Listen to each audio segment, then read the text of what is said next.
Good morning dear students. Today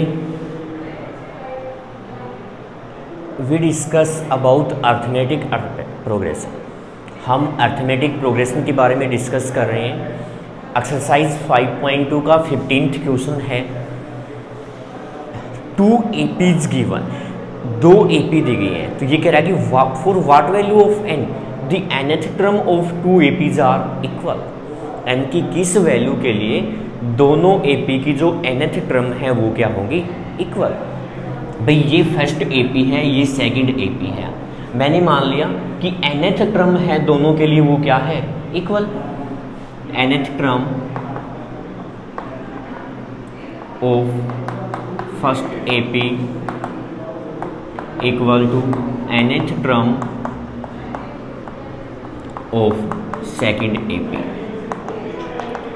क्या मान लिया मैंने कि जो nth टर्म है फर्स्ट AP की वो nth term of second AP की क्या है, इक्वल. बस यही पूछा है कि कौन सी टर्म है, यानी कि nth टर्म मैंने मान ली, कौन सी टर्म है दोनों AP की वो इक्वल होगी.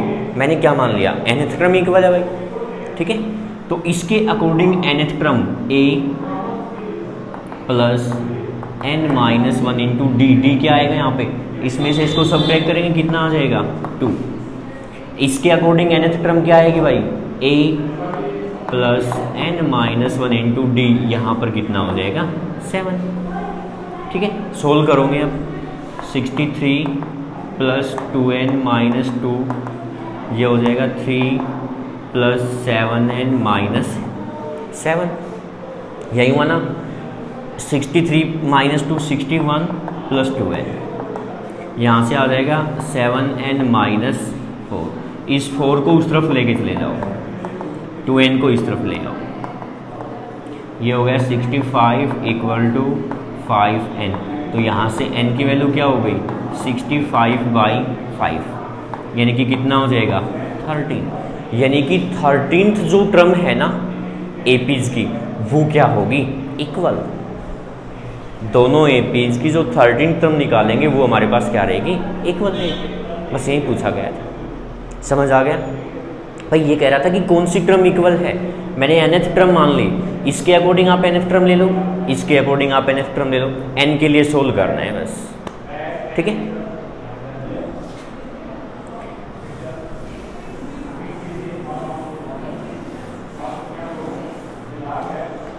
नेक्स्ट है 16th क्वेश्चन.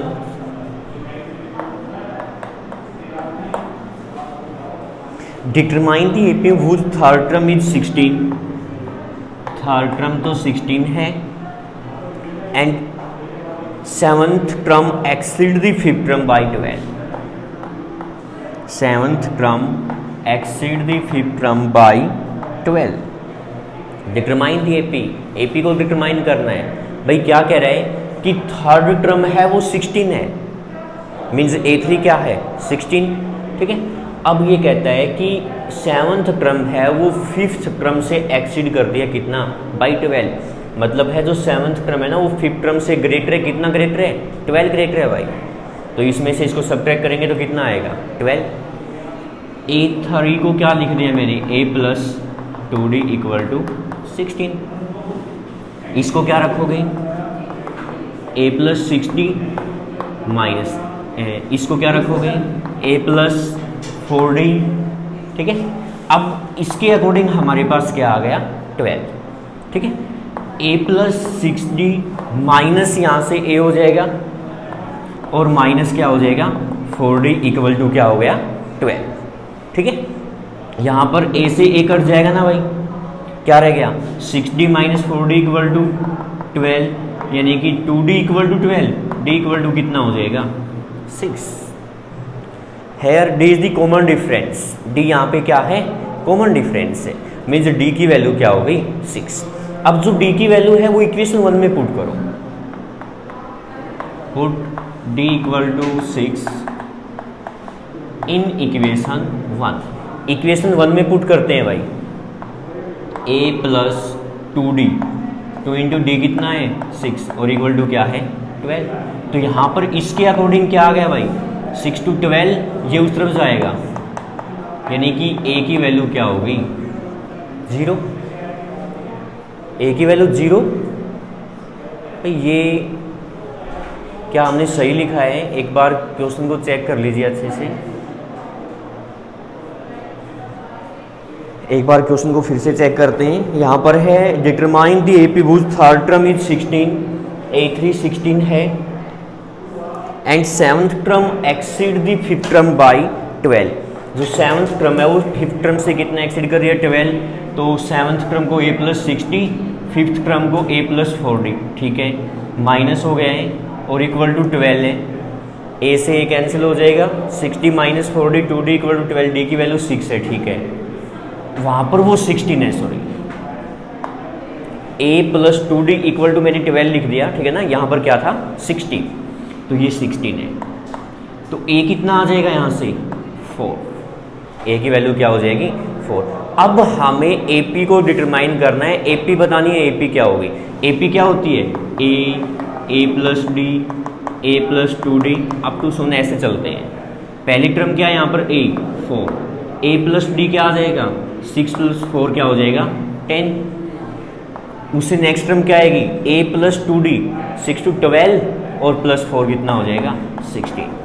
ये AP रहेगी भाई, हमें AP ही बतानी थी भाई। फिर से सुनेंगे। थर्ड टर्म 16 है, सेवन्थ टर्म है वो फिफ्थ टर्म से कितना ज़्यादा है भाई? 12। मीन्स सेवन्थ में से फिफ्थ टर्म को सब्ट्रैक्ट करूँगा तो क्या आएगा? 12। A7 को क्या लिखेंगे? A+60 माइनस A5 को क्या लिखेंगे? A+40 और इक्वल टू क्या है? 12। इसके साइन चेंज हो जाएंगे, दोनों माइनस के हो जाएंगे ना। A से A कट जाएगा, 60 - 40, 2D इक्वल टू 12, तो D यहाँ से क्या हो जाएगा? 6। अब जो D की वैल्यू है वो यहाँ पर पुट करते हैं। A+2D इक्वल टू 16 है, तो यहाँ से A कितना आ गया? 4। अब A है, D है, तो हम AP को डिटरमाइन कर सकते हैं ना भाई। AP क्या होती है? A+D, A+2D up to so on. A रख दिया, A+D रख दिया, A+2D रख दिया। क्लियर है? नेक्स्ट क्वेश्चन है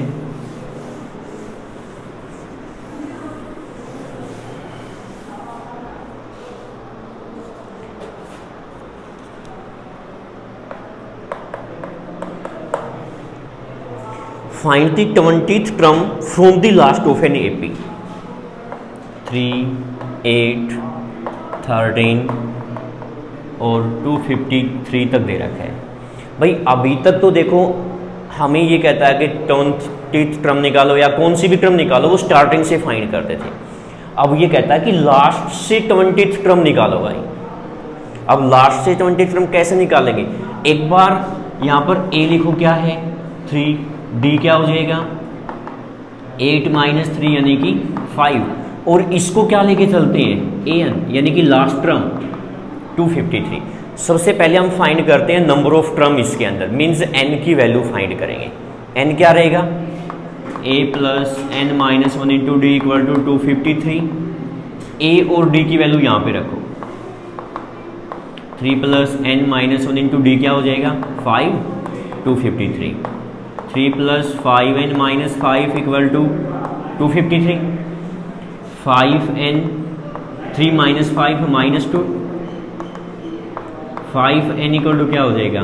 253 + 2 यानी कि 5n इक्वल टू 255। n कितना हो जाएगा? 5 से डिवाइड करेंगे कितना आ जाएगा? 51। यानी कि यहाँ पर 51 टर्म है भाई। n की वैल्यू क्या है? 51। अब ये कहता है कि लास्ट से 20 टर्म है। 20th term from last. भाई लास्ट से 20 टर्म निकालने का फॉर्मूला है n - k + 1 from the starting. क्या लिखा है मैंने? n - k + 1। n तो है टोटल नंबर ऑफ टर्म, और k यहाँ पर क्या है? जो लास्ट से टर्म पूछी गई है। मीन्स k की वैल्यू क्या है? 20, और प्लस क्या करना है? 1, यानी कि 51 - 20 + 1 फ्रॉम दी स्टार्टिंग। ठीक है, यानी कि कितना रह जाएगा भाई? 32th टर्म होगी ना। 51 + 1 52 -20 यानी कि 32, 32th टर्म फ्रॉम स्टार्टिंग। भाई जो लास्ट से 20th टर्म होगी ना वो स्टार्टिंग से 32th टर्म होगी भाई, ये फॉर्मूला है। फिर से सुन लो, n - k + 1, n 51 आया है वो रख दिया, k जो लास्ट से टर्म पूछी गई है वो, और +1 वो स्टार्टिंग से टर्म आ जाएगी, यानी कि आप A32 निकाल दो वो लास्ट से 20 टर्म हो जाएगी। इसको क्या लिखेंगे, a + 31d, a कितना है 3 + 31 × d कितना है 5, 3 + 5 315 यानी कि कितना हो जाएगा 158। 158 है जो लास्ट से 20th टर्म होगी भाई। समझ आया भाई? कुछ पूछना है? चलिए नेक्स्ट क्वेश्चन पे।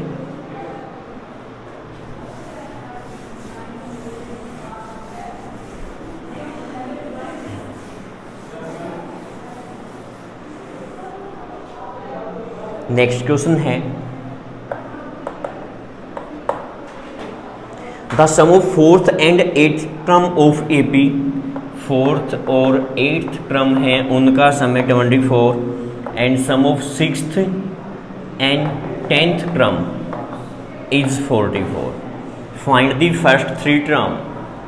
भाई ये कहता है कि 4th और 8th टर्म का सम ये है, 6th और 10th टर्म का सम ये है।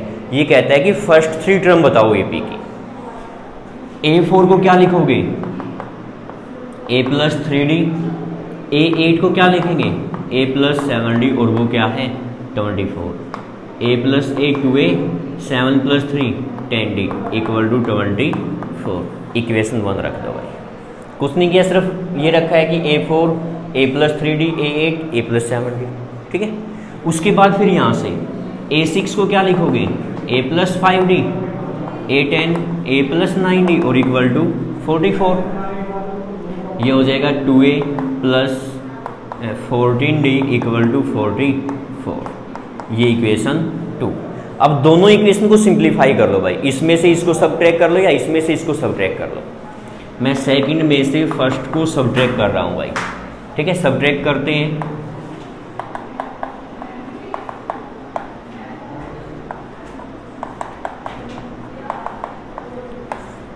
सबट्रैक्ट करेंगे साइन चेंज हो जाएगा, 2a ± कट जाएंगे ना भाई, 14d - 10d कितना रह जाएगा 4d।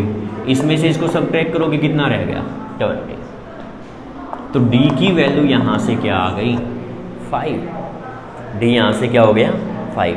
अब हमें a और फाइंड करना है, जो d की वैल्यू है वो इक्वेशन 1 में रख दो या 2 में रख दो, वहाँ से a आ जाएगा। मैं इक्वेशन 1 में पुट कर रहा हूँ, 10d = 24, 2a + 50 = 24, 2a = 24 माइनस क्या हो जाएगा 50 यानी कि कितना रह जाएगा -26। तो a की वैल्यू यहाँ से कितनी हो जाएगी -13। ये आ गया भाई।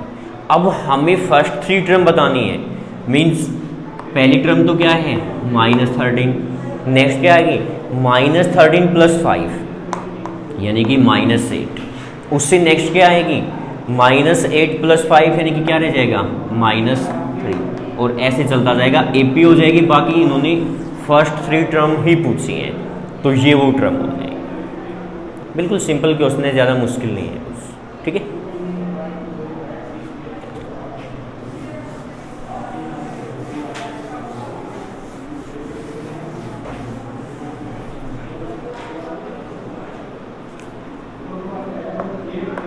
नाइनटीन्थ क्वेश्चन है, Subbarao start work in 1995 at an annual salary of 5000 rupees and received an increment of 200 each year. भाई ये स्टार्ट कर रहे हैं 1995 के अंदर 5000 रुपीज़ से, तो क्या लिखेंगे सुब्बाराव